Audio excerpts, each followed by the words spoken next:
John Whitehead is an attorney and author who has written, debated, and practiced widely in the area of constitutional law, human rights, and popular culture. Widely recognized as one of the nation's most vocal and involved civil liberties attorneys, Whitehead's approach to civil liberty issues has earned him numerous accolades and accomplishments, including the Hungarian Medal of Freedom and the Milner S. Lifetime Achievement Award for his decades of difficult and important work, as well as his impeccable integrity in defending civil liberties for all. As nationally syndicated columnist Nat Hentoff observed about Whitehead, John Whitehead is not only one of the nation's most consistent and persistent civil libertarians, he is also a remarkably perceptive illustrator of our popular culture, its insights and dangers.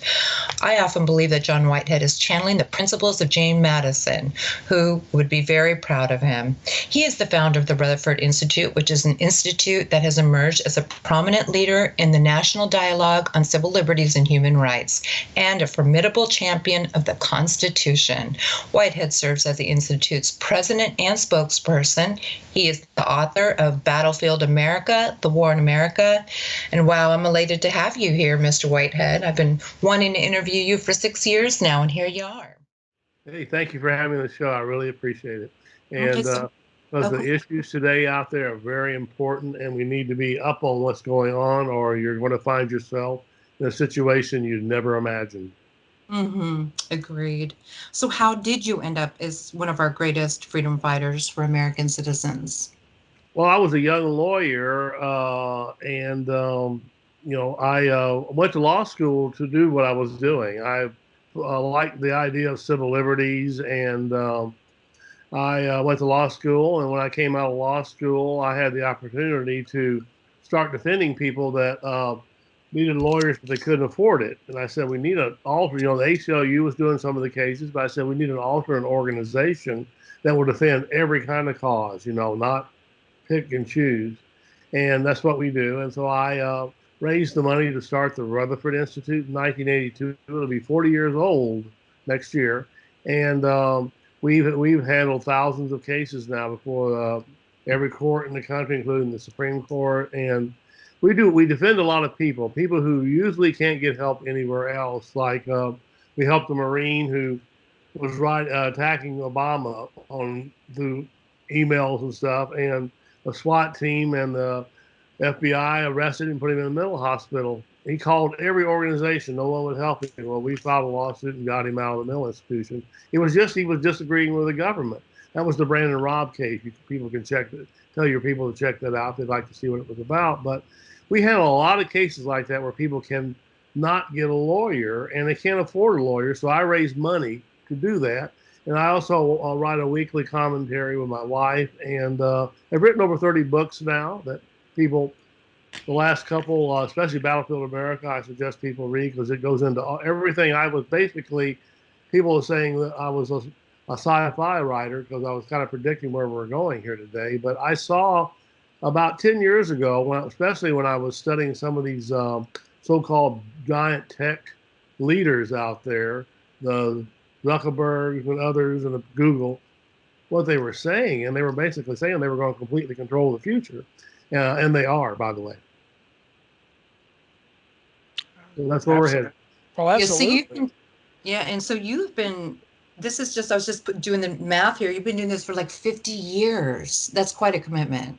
Yeah, over 40 some years, to be it. And some people have asked me, when are you going to retire? And I go, well, why would I retire? The fight we still need to fight. Yeah, I want to raise up more freedom fighters out there too, because we're today, basically, I'm telling people the way things are going, the government is, the government we have today has fused with the big tech industries, with Facebook, Google, and Google works with the United States and countries around the world, including the Chinese. And most people don't realize this, but the 17 intelligence agencies, their cloud is maintained by, and these are, believe it or not, Google, Microsoft, IBM, Amazon Web Service. They get a big contract, and there's this huge NSA, CIA, all this information they collect it's being maintained by these so-called private corporations who have access to that cloud. And the intelligence agencies, NSA, have access to all the information the so-called private corporations have. So they have this total surveillance now. Wherever we move, your TV sets today record what you say. If you have Alexa, things like that. I mean, they know about basically everything you're doing, and we really saw that with this January 6th riots with the FBI. I mean, spanning out and had all this information on people, and we're tracking everybody and going to people's homes and whatever. That's where we're at today, and it's basically, to be honest with you, what Benito Mussolini called corporatism. Hitler liked the idea, by the way, of corporatism. That's corporations working with the government to basically control the populace, and that's what we're seeing today. So we've moved into a fascistic type government, to be honest with you. That's what I would call it. Yeah, I mean, what I want to talk about is probably a whole different show, like who's actually behind the curtain, so to speak, as far as America goes. I mean, we are owned by entities, or we are controlled by entities, and it all comes down to the two things of money and power, and control, I should say. Money And and power, but yes. right now, as you mentioned, and I know you recently wrote an article, Techno Censorship, the slippery slope from censoring disinformation to silencing truth. So there's quite a bit we can talk about on that right now. How most people don't understand when you refer to algorithms, people just they get that blank look in their face. I'm like, oh yes, these algorithms they use keywords, and they're looking for certain words, and they don't have any perspective on a conversation, and they look at. So maybe you can help explain to people, like these companies like Google and Twitter, and Google now purchased YouTube, and these huge companies that control all the information that's being fed to us. Our perceptions of reality are formed by these entities. Exactly. And I'm telling people, like, when you have the average American watches 150 hours of screen devices a month now, young children even more, by the way. And the information being fed to you by the screen devices are controlled by, again, the so-called corporate state, or let's put it the way that the FBI called it, the deep state. In a memo they released, I think it was 2014. I was one of the first people, by the way, to leak that out to the public. There was an FBI memo that said that basically the government was run by a group called the Seventh Floor Group under the ground, which they have underground facilities all throughout the country, by the way. If people don't know that, you should know that. Look up Mount Weather, by the way, right outside of Washington, D.C. It's an underground facility where they go hide, and in times of emergency, government officials, and they're all over the country, by the way. So, but the whole point is that there's a deep state that runs everything, and there was an interesting study that was done about 5 years ago at Princeton University with Northwestern University by a group of professors who studied where money congregated in America, basically. And what they realized, it was Washington, D.C. They came to the conclusion that we're run by what they call a moneyed elite, an oligarchy of about 585 billionaires. And that's who runs the country. That's the so-called deep state. I had an NSA official, listen to this, a former one, about 6 or 7 years ago, we were talking, and he kept using the word Oz. And I said, what in the world? Who is Oz? He went, the President of the United States. I went, what? He said, yes, the President. And I looked at me, he said, have you seen the movie, John? I went, yep, I've seen the movie. So what they were saying basically is whoever is the face of the government, the president is not really running the country. There are over 430 federal agencies, by the way. There's no one single individual that can run those things. So basically that's run by the so-called deep state of these billionaires. And what was amazing, and I'm surprised more people didn't pick up on it or write about this, the top 12 billionaires in America made huge amount of money over the last 10 months, 11 months. They're rich, more rich than they've ever been. They're making tons of money off the COVID disaster. You just think about that for a second. You have people out of work, out of jobs, and they're not helping with homelessness. They're not donating any of that money back. So that is the state of the country. You're ruled by an oligarchy, and the oligarchy doesn't really care. The people up in Congress, by the way, people don't realize this. The average congressman spends about 3 days a week, approximately, at phone banks raising money. That's for 3 days a week raising money for the next campaign. That's what we pay these people for. They get bottled water and flowers on their desk and all these things and trips. I mean, when you have presidents spending, months golfing and stuff like that. I mean, but how do you get, I'm trying to get people to wake up to see that there is a shadow government. I think you used the word shadow. Who's behind the shadows? And who's behind the shadows are a lot of wealthy people who belly up the government. They get the contracts. I mean, when you have Google, by the way, and people like that building the intelligence clouds for the 17 intelligence agencies, we're in trouble because let me tell you why. Google predicted about 10 years ago that by 2030, artificial intelligence is going to take over the entire internet and us, basically. That it's called transhumanism. We were going to fuse with the internet and computers and machines. That's already happening. When you use the word algorithm, by the way. I mean, we're defending people, by the way, that are getting thrown off of Facebook and things like that for using a particular word. But how that happens is the robot that's running the show is making the decisions these days. And some of them appear really irrational. I mean, I have people say, well, it'd be good if robots run things that, they would do it efficiently. They'll do it. They may do it not efficiently as well. And whoever programs them might program mistakes into them. And they're already doing it, I think. Algorithms are basically how things run now. We're watched. When you have the FBI showing up at somebody's house because they had a cell phone and a guy walked by with his daughters in January 6th. He wasn't at the protest. And the FBI shows up the next couple of days at his home. They track everything now, where you go. Google, like I said, is working with governments around the world, geolocating wherever people go. Drones now are circling the globe, doing the same thing, watching everything they do. So, folks, it's like we're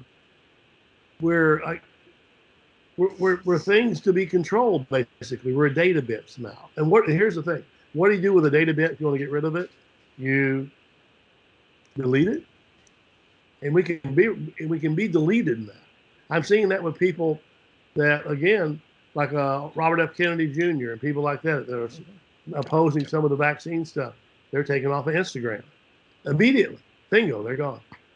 Yeah, that is happening. I mean, and it's also a fine line because there's a lot of disinformation and misinformation online. And I understand that they wanted to maybe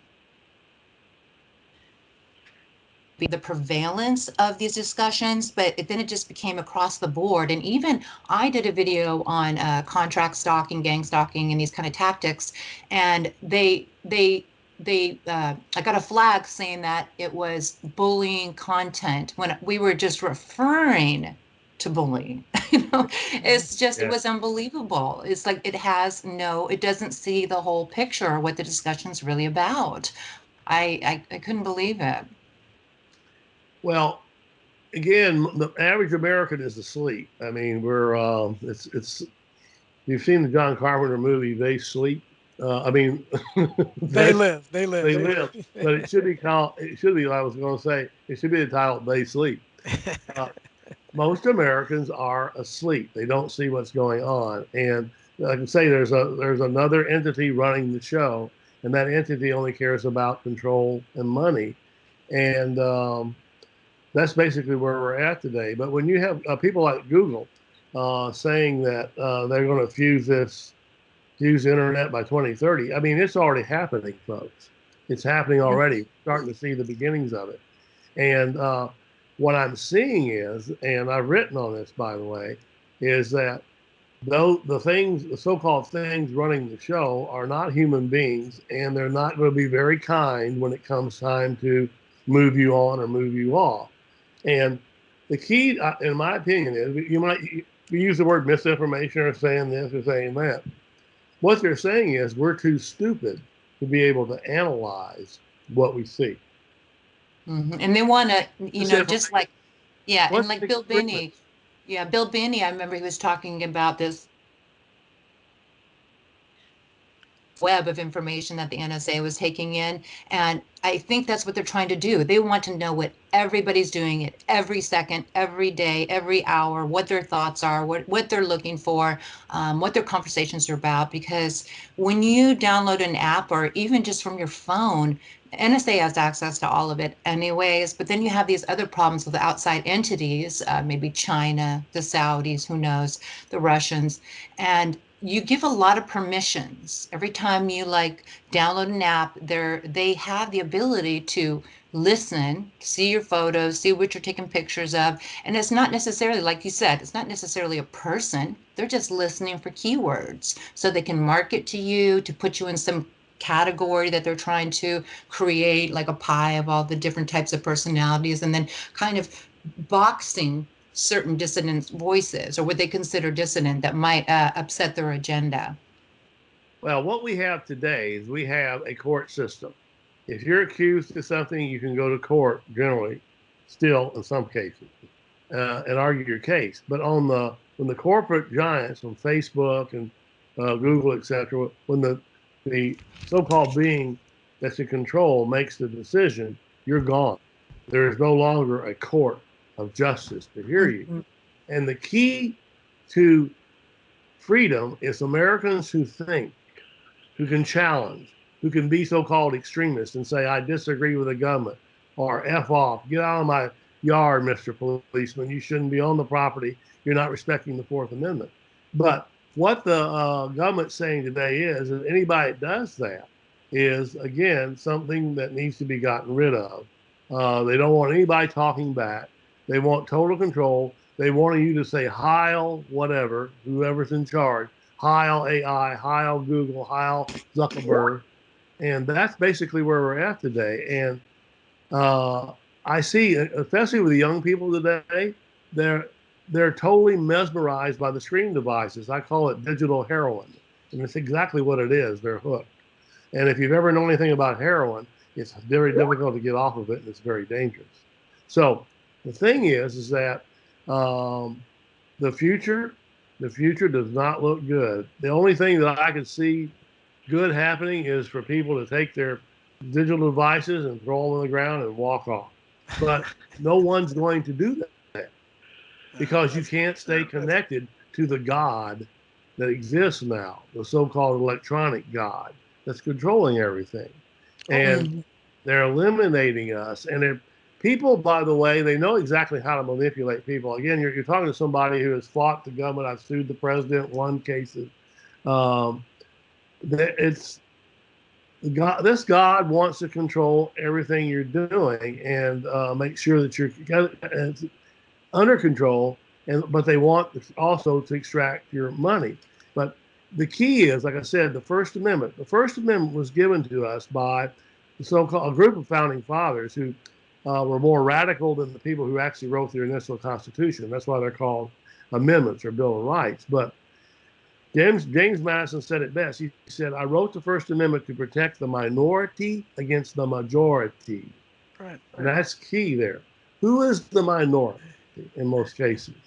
It's a Martin Luther King, by the way, whom I don't think today would get off the ground, basically. The FBI would, if they got something on him, they would drag him to the ground. It's anybody out there who says, Nat Hentoff, you go down the list of the people. It's a very dangerous thing, but there's a really weird, bad history to all this, by the way. People don't remember the McCarthy era, in the 1950s, when the FBI was going into people's homes and threatening them for merely saying something, on a radio show. Or Pete Seeger, the great folk singer, was pulled before Congress in the Un-American Activities Committee because he spoke, he was doing protest songs. And you could go down the list. But that really came out of World War II and what's called Project Paperclip, where 5,000 top Nazis came into the United States, by the way. People don't know that. Reinhold Gehlen, who was one of the chief intelligence officers for Adolf Hitler, helped set up the CIA. Now, Absolutely. how Well, many well, people John, realize that?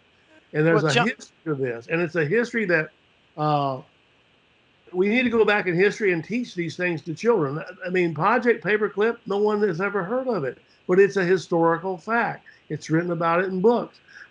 We let all these guys come into this country that were setting up concentration camps and starving people to death and getting away with it. And they came in and they went into powers of government, into the universities in this country. You got to be kidding me. Why is it so silent out there? Why don't we know the truth? Well, if you know the truth, you might wake up, and they don't want us And to then wake up. also, yeah, they don't want the children or anyone else questioning the government. If you start to see, if you sow the seed of doubt, then you got a problem, which is already happening. Yep, yeah. and they do not want kids. Yeah, like I say, getting in trouble. We've helped a lot of kids who have done that in schools, by the way, who've been thrown out of school for raising the wrong question or something under zero tolerance policies, Well, where you John, when do you think that the left I mean, I go back to the 70s as a teenager, and I got involved in politics with Mark Lane, another great civil libertarian who got me into the JFK assassination mode, and he was my mentor. I idolized the guy. He couldn't be around today. He's very much like Nat Hentoff, a leftist who respected freedom of speech. I don't think you talked about freedom of speech.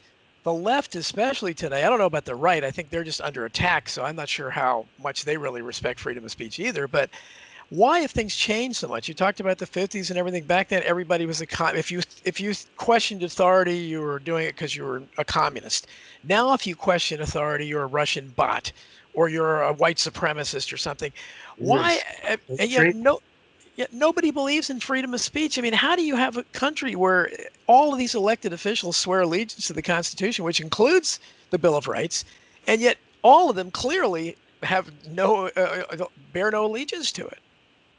And we have an intern program that we run where we teach students in the summer, law students, about, was it, see, I would say 4 years ago or 5 years ago, one of the students came in my office, closed the door, and she was very upset.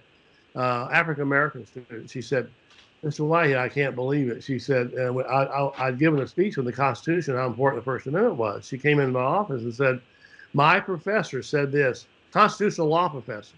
He said, there's one section of the Constitution we will not be studying this year, the First Amendment. She said it blew her mind.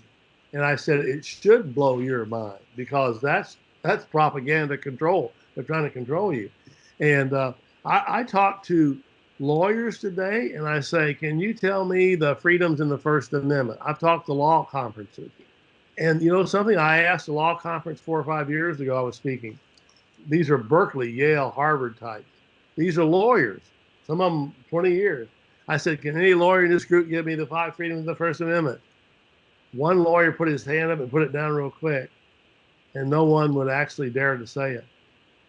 See, and where does this come from? It comes out of the educational system today, which is not teaching the Declaration of Independence. They're not teaching the freedoms in the Bill of Rights. They don't want us to, well, the question is it intentional? Obviously, if it's happening across the board, they don't want people that will talk back. But that's the key. How do you keep freedom? People that talk back. People who say, I'm not going to take this anymore. I'm going to do a set down protest and things like that. And it doesn't matter what the issue is, in my opinion, because we were given the First Amendment, which says we have a right to peacefully assemble and petition the government for a redress of grievances. We should be drilling that into our kids' heads if we wanted freedom. But I see this so-called cancel culture we have today.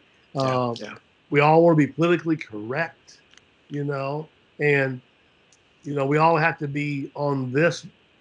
We got to be for this here. We got to be for this vaccine or whatever we're doing. And if we're not, well, you're a weirdo. You're an extremist. And see, that's another thing that really offends me, is we're labeling people out there extremists because they disagree with the government. Well, That's exactly, and we did the exact same thing in the 50s. What is the difference between commie and pinko and fellow traveler and racist, conspiracy theorists, extremists, white supremacists? Nothing. I mean, it's exactly what we're seeing today. Yeah. And, you know, and some of those are racist terms, by the way. I'm saying, and I look at people who are using it and saying they didn't believe in racism. I said, you just used a racist term. So grow up. Well, they generalize. The whole idea was that Listen, you don't generalize. They they don't want stereotype. kids. They don't want kids to study the Declaration of Independence. Why not? If you read the introduction, I'm telling people again that it says if we don't like the government, we can throw it out. See, They don't want you knowing that. They don't want you to know that. You know, I talk to policemen. You can't tell me what's in the Fourth Amendment. I had a friend, by the way, a smart guy, intelligent man who taught the Fourth Amendment in the police academies. He said at parties and stuff, the head policeman would turn their backs on him when he would walk in the room. Can you hold that thought, John? Because the commercial's coming up. We'll be right back. We'll be right back.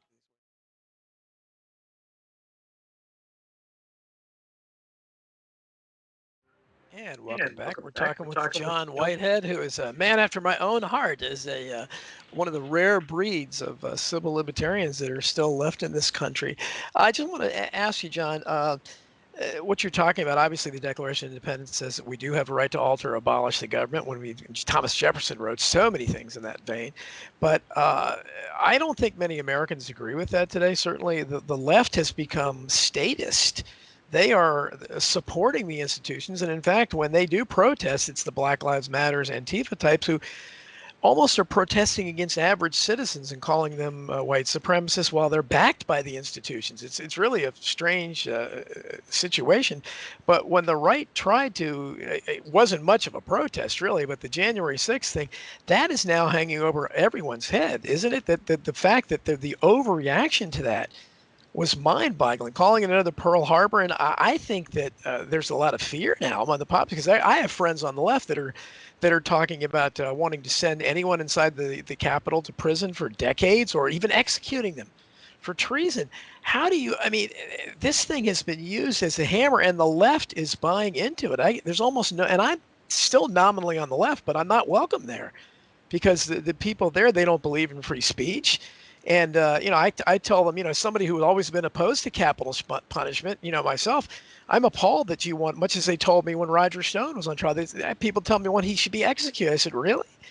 He should be executing someone for, who don't you want to execute? Why has the left become these kind of authoritarian monsters now? I don't know. It's very surprising to see because, in my early days as a lawyer, I worked with some of these groups that were leftists out there, and they were very, by the way, pro-free speech. And yes. I'm seeing groups, some like the ACLU. ACLU still does good work, but they backed off a lot of their free speech stuff. And I say people like Nat Hentoff would be shocked at what they're seeing today. And again, that's being drilled into them, like I say, in the educational institutions. They're coming out of school today, law school, getting their education.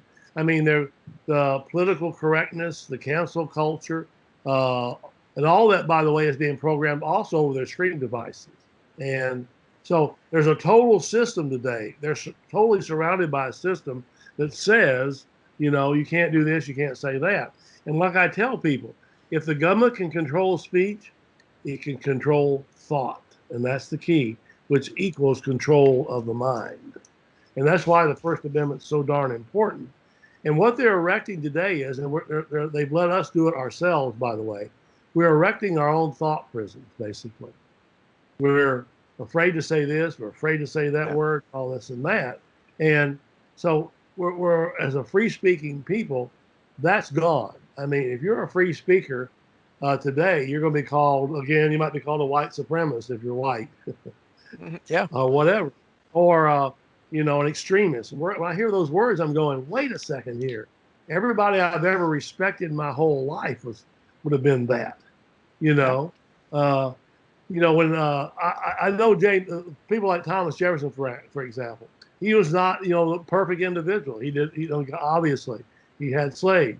But when I go around the country and see some of these monuments and stuff and things, and I look at the words that people have copied from him, we all have certain inalienable rights, among which those are defending life and liberty. I look how people like that have been copied, and we want to do away with them now. We want to erase them. And that's what we're seeing. If you erase history, you have no future. That's what we're seeing. A populace that does away with their history has no future. That future will be programmed by the government. And that's what Absolutely. we're seeing. When I use the word government, I'm talking about Facebook, Google. Like I say, they work with the NSA, the CIA, and groups like that, which have no respect for us. The NSA downloads our phone calls now, all of our emails. They watch everything we're doing.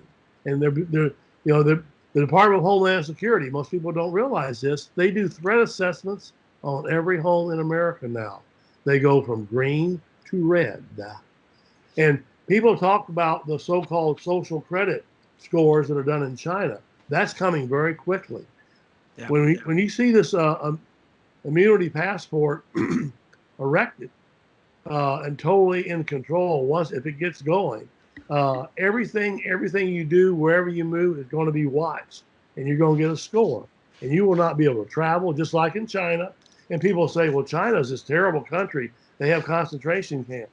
Well, folks, if we're copying them, sooner or later we're going to maybe have some camps like that. And by the way, FEMA has those camps around the country. They got the Halliburton Corporation got millions upon millions of dollars from the Bush administration to build them. And by the way, people go, well, is that a conspiracy theory? We called Halliburton and the Department of Homeland Security and asked them about the FEMA camps. They would not answer yes or no. Well, remember back in 1984 when they tried to testify against them in Congress, and Daniel Inouye just basically suppressed any notion of Rex 84 and all that. I mean, this stuff, that their camps are there for a reason. But when we have reason, yes. Yeah, but they're now in the other situation, besides the January 6th, protest that is being used now to hammer down on, crack down on dissent. And the fact that, Americans are cool with having 25,000 troops in Washington, D.C. still apparently a permanent occupying force, and nobody seems to be protesting or asking why they're there. But the other thing, obviously, is this, whatever you want to call it, I call it a virus narrative.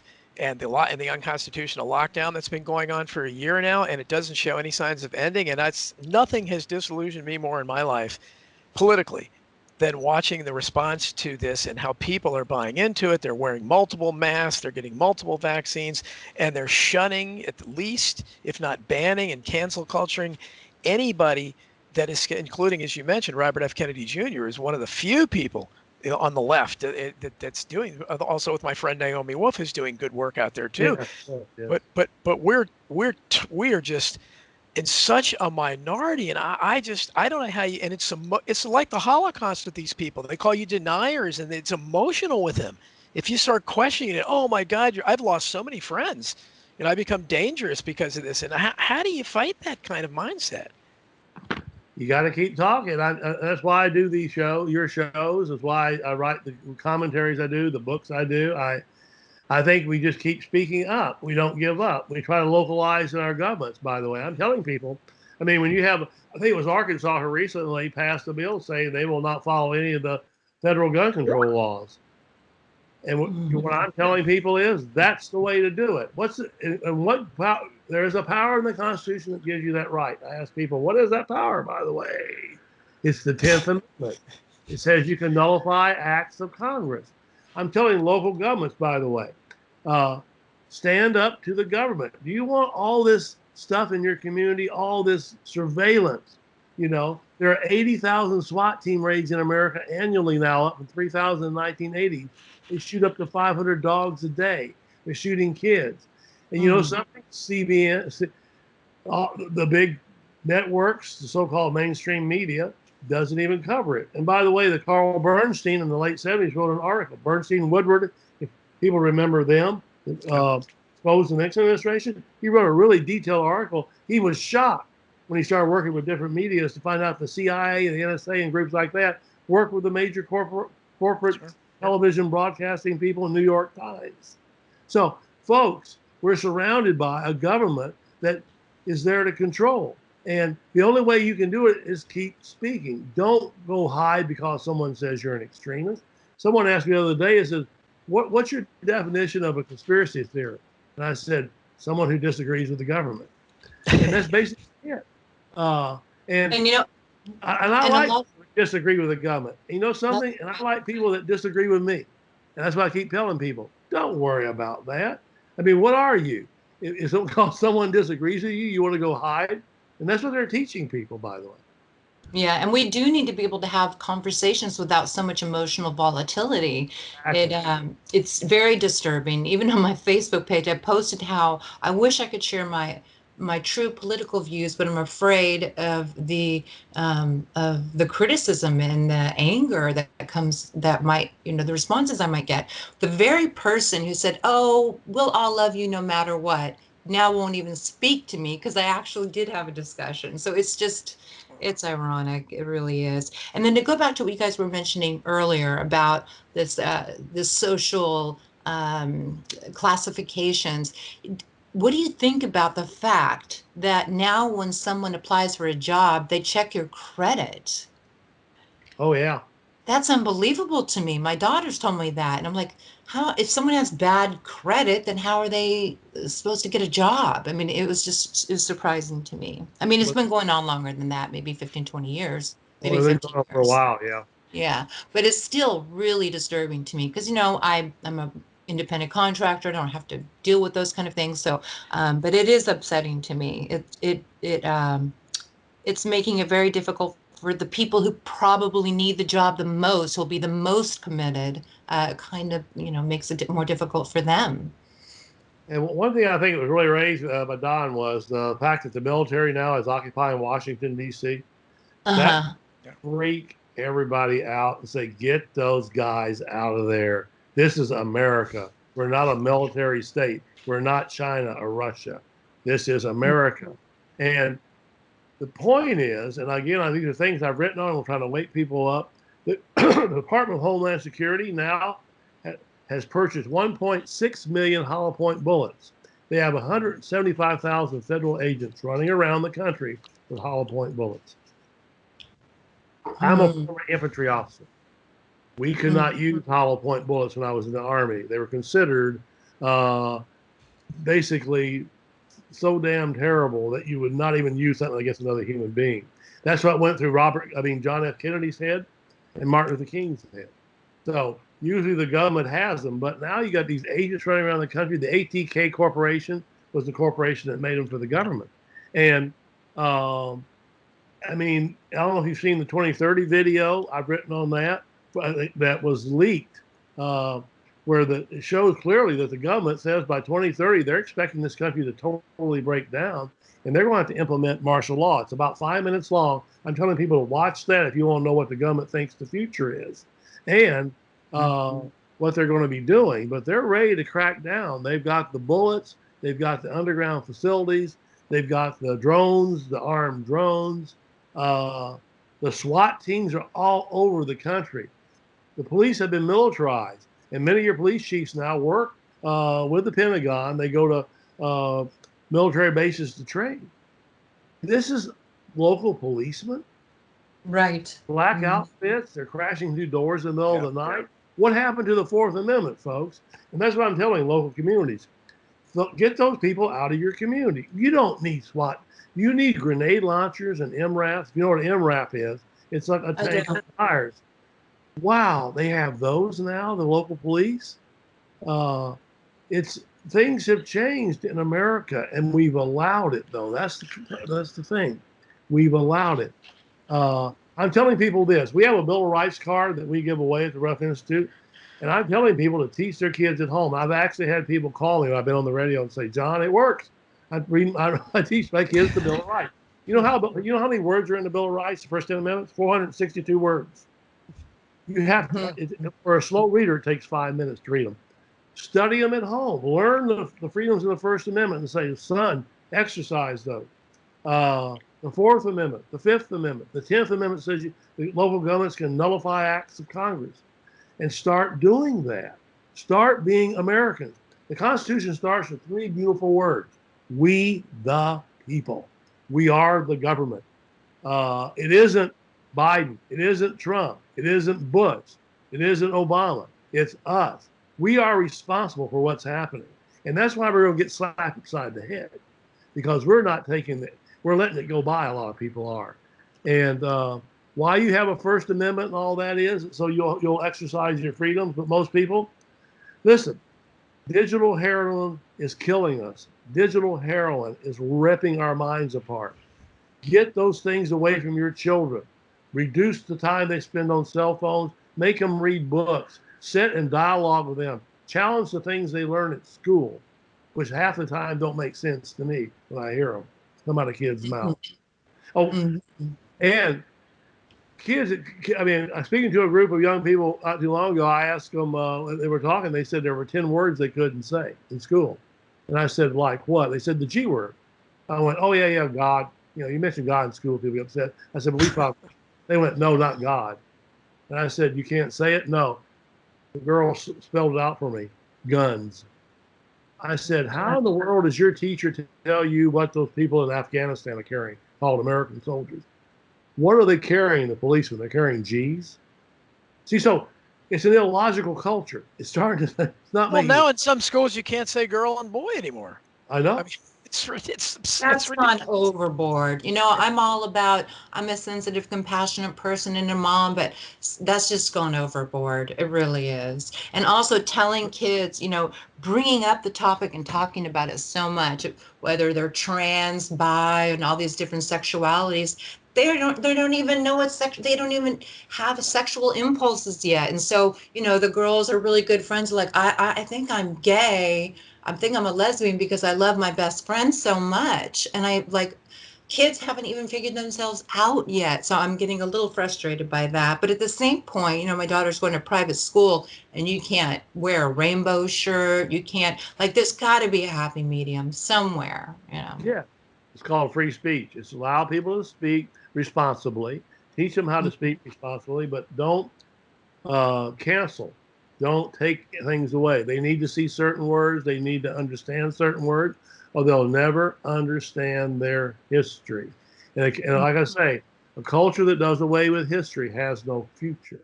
And that's what we're doing today. And the Bolsheviks did it well. The Nazis did it well. And we're doing it very well. Mm-hmm. What do you think about some of these relationships that the power elite in America have, like with the Saudis, the Russians, and possibly Turkey, and the banking systems, like in Switzerland? Do you want to comment on Oh, them as a whole or individually? Because this is something that I've been looking into, just realizing how little control we as American citizens have.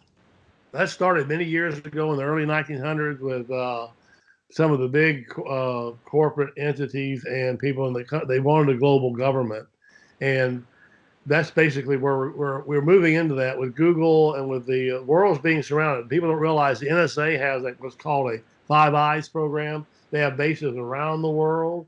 They've circled the globe now with Google, and they're creating a global electronic government. I would call it a global electronic concentration camp where you're going to be watched. But that's exactly, they've been headed that way in a long time. And there's a view of people, by the way, when I read some of the statements that some of these people have made about people, useless eaters, you know, the lesser bred ones. That's actually a phrase that some of the big names have used. Into eugenics, doing away with certain people. And it's, you know, there are certain people, and I've seen this when they get so much money and power, they get corrupted and they stop caring about people. And that's another thing. We've lost the ability to care about one another. I mean, we should be wanting to help the homeless people. We should be wanting to help people that are in trouble. In any way, that's what I've been doing my whole life. Help one another. I mean, if you got a friend that needs a little money to fight his case, donate him some money, you know, instead of spending it on whatever you're doing that's ridiculous, and help people. But here's the key. If there's going to be any freedom in America, it's going to have to start at the local level. You're going to have to get people locally active, get groups together. I'm calling them civil liberties oversight committees. Get 10 people together that think like you and who want to change government, do away with the SWAT team raids and all that stuff. Implement the Bill of Rights in your public schools, get on the school board and say, teach the kids, make them memorize the Bill of Rights. Make them memorize the opening to the Declaration of Independence. And so they'll at least be able to think it and debate it. And that's what we need in this country. Free thinking people who are willing to put their careers or whatever on the line for truth.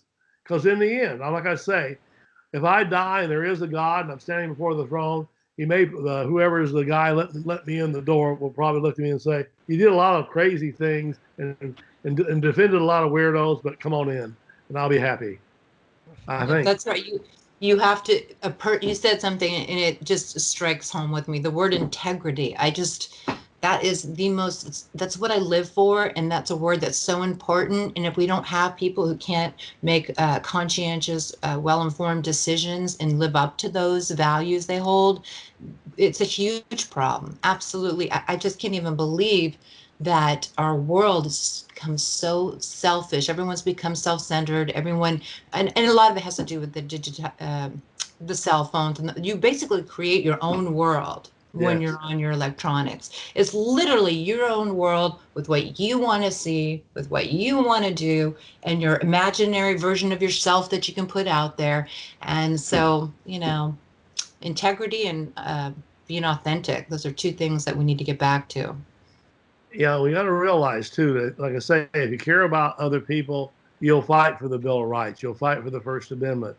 You will stand up when you see somebody shot in the back by a policeman who shouldn't have been treated like that. Don't sit there quietly and read your cell phone. I think you're saying it very well. Don't sit there and keep your mouth shut. Speak up. That's why, again, that's the only thing that makes us human, in my opinion. Saying what we need to say in times and caring about one another. And that's another thing that with the big corporation stuff, they've taken empathy out of people. I was just going to say that. Yeah, we don't have Empathy empathy is as the a most society. important thing. Yeah. Care for one another. No, well, and I think that when we look at the cancel culture, you can see the lack of empathy because I've tried to tell people, why are you celebrating getting somebody fired over something they said on their own free time? If they don't have that right, we don't have anything. I could see if they're doing it on the job, maybe, where they're being paid, but they have the right to say anything they want on their own free time, and people are celebrating it. And I said, and that I think that gets into the lack of empathy. That could be a family, there could be kids impacted. How do you not feel? But we just don't have any feeling anymore like that. We are just. I think it's exemplified by what we saw on one of the Black Fridays several years back, where a guy dropped dead at a sale in Target, and people just ignored his body and just kept shopping, walking over it. Nobody even called. I mean, it's amazing. Yes, and that's basically what the government wants us to be like. In other words, they want us to be robots too. And as I see, say like robots. with AI taking over everything, it's going to be that way, folks. It's going to be, again, we should be fighting against that, but we're not. The problem is with people like Google, they have so much power. They have no morals, the people running it, because they work with governments like the Chinese governments, which do horrible things to people. And, when I They look do at horrible one things story, to us. I'm just telling people this. They say, are we moving toward a global government? I said, I think we're already there, very much so, because when I go into a store to buy products, looking where they're made, I want to pick up a map of America where it says "Made in China." Mm-hmm. And they don't care about, they make some of our food. They supply the world's demand of chicken. I mean, Yes. people don't even understand, and they don't care about us. Not saying the Chinese individually, I'm not saying that at all. But even the vitamins, some of the most popular vitamin supplements are made in China, and they've done tests on them. They have lead and carcinogens and all these different things in there that are toxic. They don't care. They're just making the product, and they don't want to waste anything.